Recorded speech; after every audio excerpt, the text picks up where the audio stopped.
Greetings, Muttonistas. If I'd have been told a year ago that I would be able to visit China, film in China, meet my friends who I hadn't seen for 4 or 5 years, I'd have said, you're having a laugh, mate. Because at that time, China was in the grip of draconian restrictions due to their zero COVID policy. Foreigners had to spend 2 weeks in quarantine just to get into the country. But the uncontrollable spread of COVID since then changed everything, and we're kind of back to normal again. So join me for the first of my short and probably rushed but very intensive videos on Chinese food during my very short visit to China.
Now I'm actually bringing you the start of this vlog from a shopping mall, but with good reason, because whilst I'd love to be able to take you on a tour of the Great Wall, the Forbidden City and everything, unfortunately I don't have time for that. I have to actually do a bit of work here.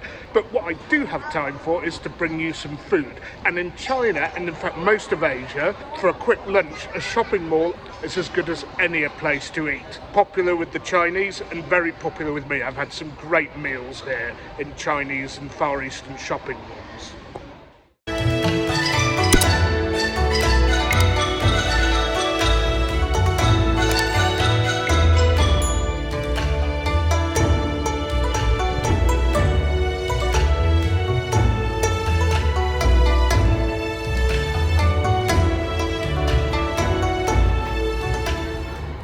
And I'm joined by my friend, Mr. Fu Zhong, who I haven't seen for several years now, but great to be back here with him in Beijing. Whilst on the whole in this small series of videos from China, I want to bring you local specialities. Here in Beijing, they have good stuff from all over China. So we're going to go gentle to start off with, and start with dim sum, which is much more of a Cantonese thing. So what sort of tea do we have there? This is the famous Yunnan tea. That's called pu'er. Pu'er. The half pu'er, half. Okay, and is that supposed to be one that's pretty good for fat people like myself? That's for sure. Yes. And I must admit, I do like my Chinese tea. In fact, I like most Asian, Oriental teas. The only tea I don't like is the stuff you put milk and sugar in.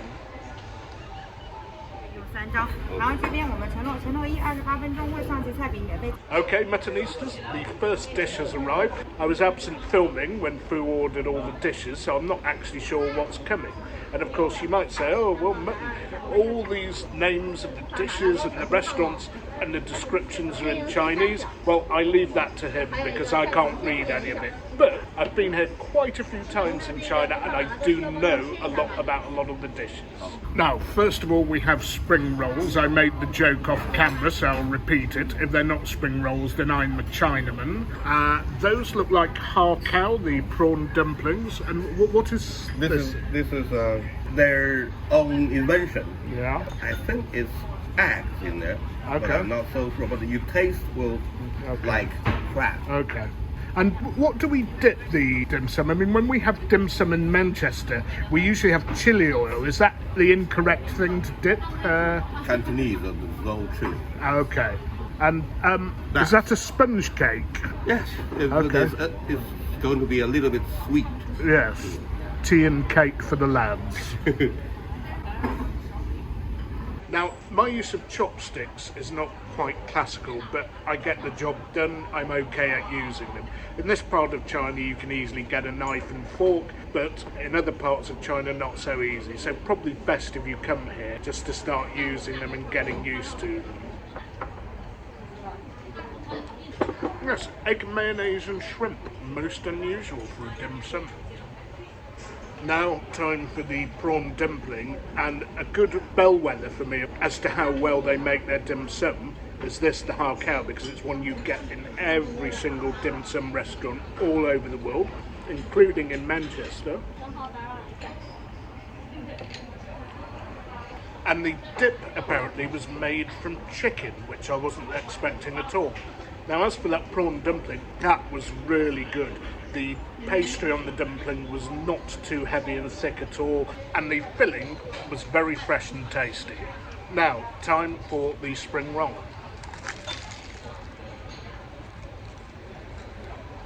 Well, not what I was expecting at all. The batter is quite thick on this spring roll, and the inside is quite interesting. Vegetables and more egg mayonnaise, is it? And it's all coming thick and fast now. We have pork ribs and garlic. I think that's on a bed of taro or sweet potato, I'm not sure which. And we have some steamed beef balls. Sounds odd to be saying this with tea, but a quick slurp. So the beef balls came with a bit of veg. Not been getting anywhere close to my 5 a day in recent days, but let's give that a try.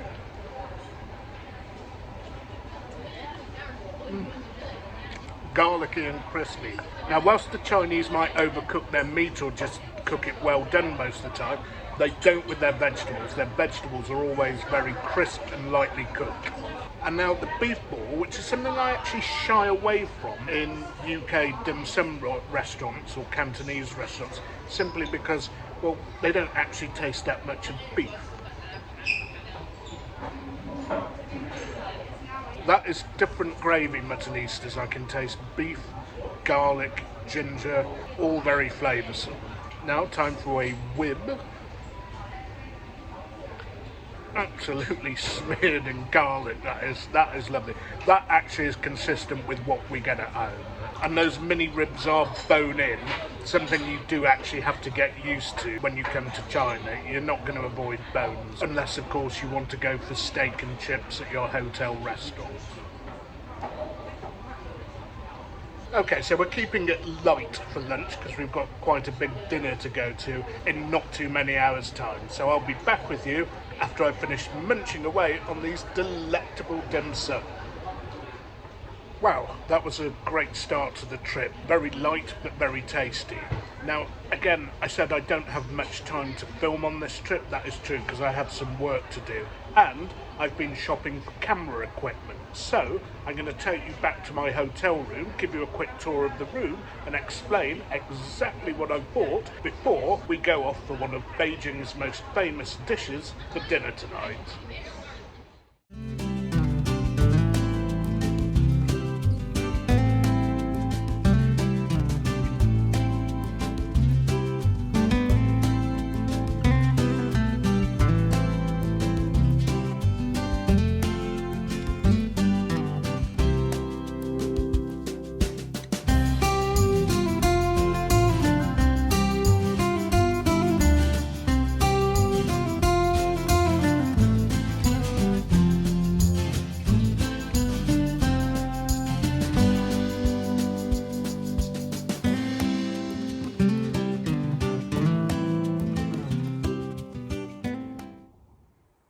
So, there was a little tour of the hotel lobby and of the room I'm staying in. It is a pretty grand affair, but nearly all hotels in Beijing are grand affairs. And, most importantly, most beds in China are hard. Some of them are like slabs of granite. I can't sleep on those, so I have to go somewhere with Western beds. And, of course, I like my room cool. It's hot out there, and I like my room to be completely Antarctic. Now, before we go to dinner, just to go off on a tangent, in fact, 2 tangents. First of all, after I've gone through the shopping I've just bought, we're going to go to the executive lounge for happy hour. But let it not be said that I do not listen to my viewers. Now, I'm aware that the audio quality at times on this channel has been a bit up and down. It's not such an easy thing to resolve, but I have been shopping, and some of you have also said, oh, get yourself a selfie stick or something. There's sort of too much mutton in the frame. Well, I have tried to resolve that as well. I'm going to have to read up on how to use these things for the time being, so I'll be sticking to my normal format, albeit with the new microphone I've bought, which I showed you in the voiced over section whilst I was introducing the hotel room. Anyway, down to the bed. And we have the new set of wireless mics, which I used at the dim sum place and I'm using now. It comes in a pair, so I hooked up Mr. Fu at the restaurant and probably will do for dinner tonight. I have a DJI Action 2, the duo combo, so I can take more stabilised clips without having a big bulky stick in front of me. This is not for selfies, this is for taking photos of what's in front of you, especially when you're on the move. And a pair of wireless microphones, the latest microphone product from DJI, and the DJI Osmo Mobile 6. This is not just a selfie stick, it's a gimbal, so it provides stabilised images, and it is a piece of piss to use because you just use a magnet to clip it onto the back of the phone. And again, it's going to take me a while when I'm not busy, which might be after the trip's finished to be honest, to read up on these things and get sorted and start filming with them. For the time being, I hope you're enjoying the content as it is. Let's go off for happy hour.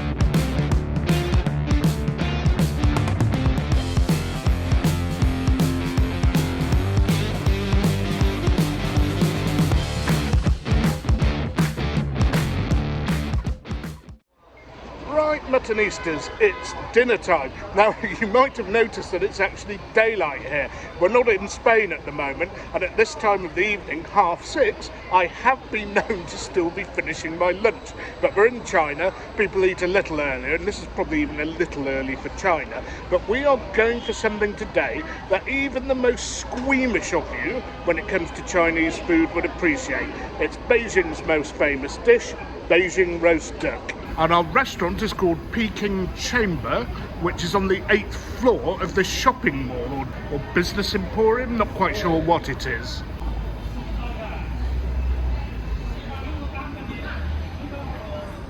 And some of those other signs for restaurants I was showing you just there, apparently popular for midnight snacks.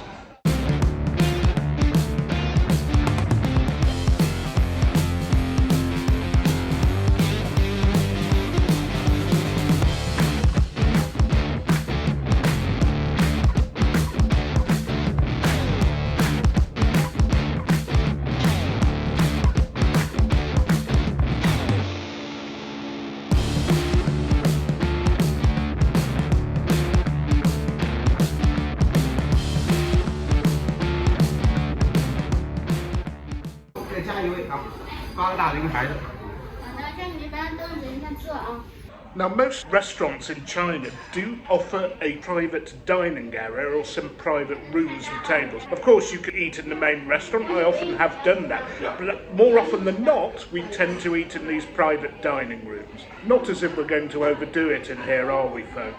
And don't worry if you don't speak Chinese or can't read Chinese, because often in big cities where they're used to foreigners, the menu will have a ton of pictures in it. Oh, they even have English descriptions available. WAGYU with scallion. Bit American scallion. Anyone for tripe? I don't think so. If we want that, we go from other places.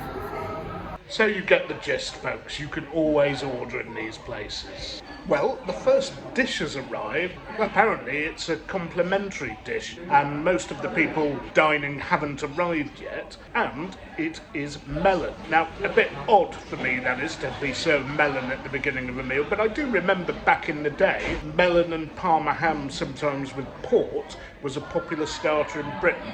Never something I ordered, but let's give it a try. The melon is from Xinjiang, right in the northwest of China. 我能说，但是我也没什么，就你们俩随便找地儿坐，你们俩人坐那儿，要不然就一边一个，要不然就挨着谁家。 Quite refreshing without being too sweet. Okay, some more guests have arrived, armed with a local favourite. I think it's called WAGYU, white alcohol, and I believe that's strong enough to strip paint in cars. That is 53% alcohol. I think I'm going to be the sober one at the end of this evening.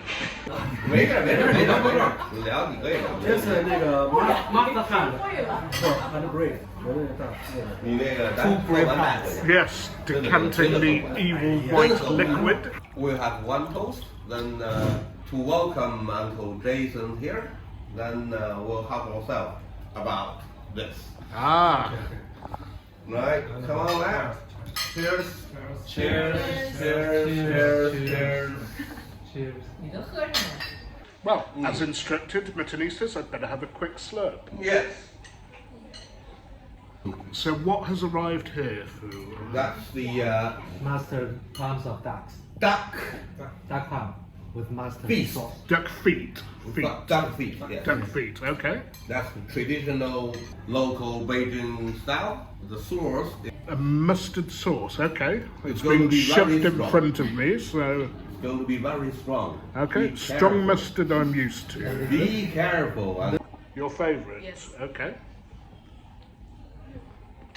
How's it? It's pretty good.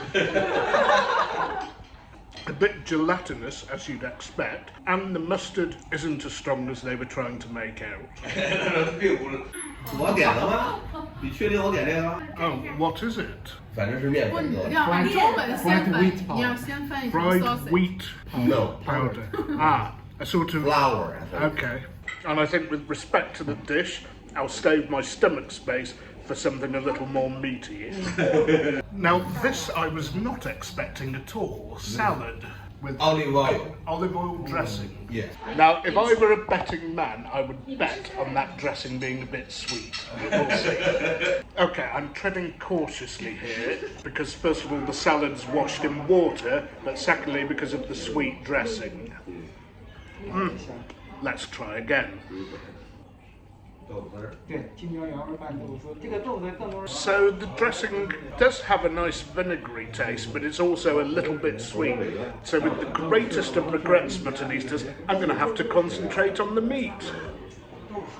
And one of the big pluses of eating in a group, especially with a group of Chinese people, is the variety of dishes you get on the table, and it is flying out thick and fast now. 2 more dishes. Tofu that was apparently made freshly this morning, and I have no idea what this is. It's the pig's trotters. Pig's trotters. Had those in Germany and Poland, and I quite like them. So let's give them a go here. 对，到时候再可能还有点。 Obviously fatty, but still quite meaty, and it has a bit of a kick to it, which I never complain about. And now for the tofu, which some of you complain about. 猪手里没有辣味儿吧？ 那有一点。 It's quite flavoursome. If the tofu soaks in the flavours of whatever it's prepared in, it's actually quite a tasty dish. So don't knock it when you come here. Now we have Wagyu beef and something with a very red, angry Sichuan look to it. I don't know what it is. What's in there? That's the dish you had last night. Ah, the mixed offal. 你先能吃，你先吃个牛肉。 And, very importantly, the waitress is handing out the condiments for the duck. Not surprised to see that that beef is taking a bit of a hammering over there. 你的用了你就去一趟啊。真人拌汤的， That is really good. That is really good. It's Wagyu, don't know which cut it is, but Muttonistas, I have carved and carved badly. No wine. Thankfully, help was at hand. Now Muttonistas, finally a dish you might all be familiar with, compound chicken. Maybe you can see from the look, it's like the same, but it's totally different. Okay. I remember this being a little sweet and a little spicy in the past, and it is quite sort of sticky in terms of its consistency when I picked it up with the chopsticks. Quite pleasant, and all you sweet and sour merchants, this is a dish you can enjoy out there. Now onto the mixed offal casserole. Now, there are more Sichuan peppercorns than a minesweeper could sweep away here, so let's give it a go with trepidation. I love it, but that is properly spicy. If you don't like spice, give this one a miss because this is about to blow my head off. And in case you're wondering what this is, I believe it's pig's blood. No, it's duck. I stand corrected, it's duck's blood. This dish is supposed to use The blood of duck. the blood of duck, but lots of places they can't find enough. They use pig's blood. Wow. So duck blood is much more better. And I did enjoy the taste, but I have to say my tongue is now totally numb. Now some massive prawns have appeared on the table. They appear to have been fried with a little bit of chilli. Right, I have to break away from the prawn consumption because the main event has arrived, the duck, and it's always a pleasure to watch the chef carving.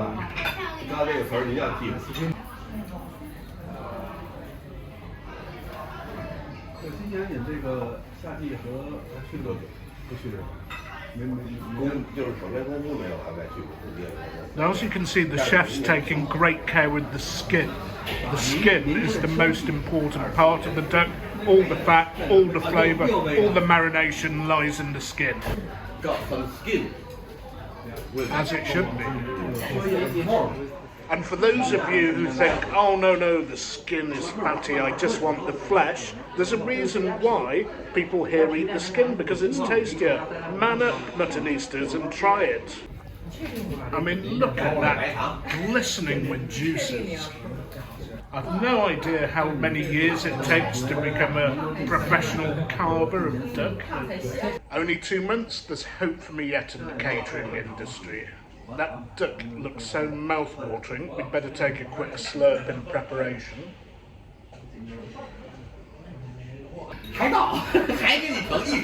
Okay, as always with the prawns, heads first. So the prawn was slightly sweet. Bit of a fiddle getting rid of the shell, because the shell had been quite well coated in flour and cooked. But as always, the prawns in this part of the world are usually pretty good. A lot better than those tiny little ones we get too often in the UK. Okay, cometh the hour, cometh the pancakes. Now, a lot of you in Europe, and particularly in the UK, will often, when you have duck with pancakes, be served something called aromatic crispy duck. Sorry to disappoint you all, folks, but that is a cheap cop-out for producing this Beijing roast duck, which is admittedly quite difficult because you've got to pump the duck full with air, marinate it, leave it for 24 hours, but this is the real deal. I don't want to discourage you from having crispy duck, but if you have the choice, always go for the Beijing style duck. Now, it has been recommended that I have duck skin with sugar. However, since I am somewhat intolerant of sugar, I'm going to have it with the sauce instead.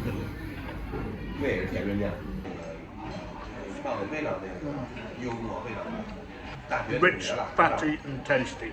Forget about this squeamishness about fat content, it's the best part of the duck. If you're going to come here and have it, there's no point actually ordering the dish if you're not going to eat the skin. It's the best part. And it's been treasured for decades, centuries. They know what they're doing here.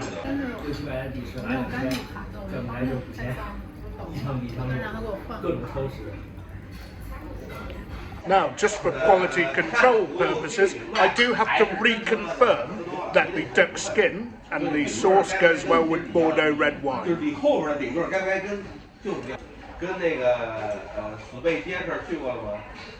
Absolutely yes. 对他怕你拿不下来，就还是讲。我是拿纸。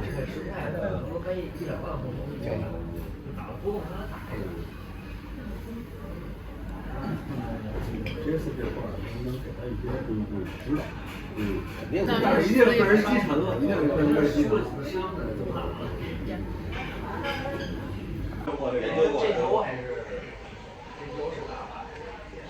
That is definitely the best thing you can have in Beijing. 就这点我就刚开始我特别不明白，后来我就明白了。 And a second duck has arrived. Wow. Don't bring your vegetarian friends here, folks. 1870, the late Qing dynasty. We believe that's about how long they've been serving this style of duck here for in Beijing. 我一直不能理解这道菜，就不知道他吃的这个点到底是什么。 Oh, those meaty juices just exploded inside my mouth, Muttonistas. Anyway, Muttonistas, enough one-handed eating and vlogging at the same time. I'm going to pile in, enjoy myself, and I will see you at the end of the meal when hopefully I am utterly stuffed. 那个牌子什么型号？Keep talking. Okay, Muttonistas, we couldn't polish off everything on the table. There's plenty of food left, but that's the Chinese way. We make sure nobody gets hungry when we go out for a big meal together. I've been grazing for a while, causing me to drink some more red wine. And then, of course, me drinking the red wine is causing me to graze more, which in turn causes me to drink more. So I'm going to wrap the video up. A great start to my mini trip to China. Honestly, Muttonistas, if you get the chance, whether it's in Europe or here in China, try the Beijing style duck rather than the crispy aromatic and you will be rewarded. I'm going to love you and leave you, folks. Please join me for the next one, but until then, keep liking, keep sharing, keep subscribing, keep telling all your friends about me, but most importantly, don't forget, you can't beat a bit of mutton.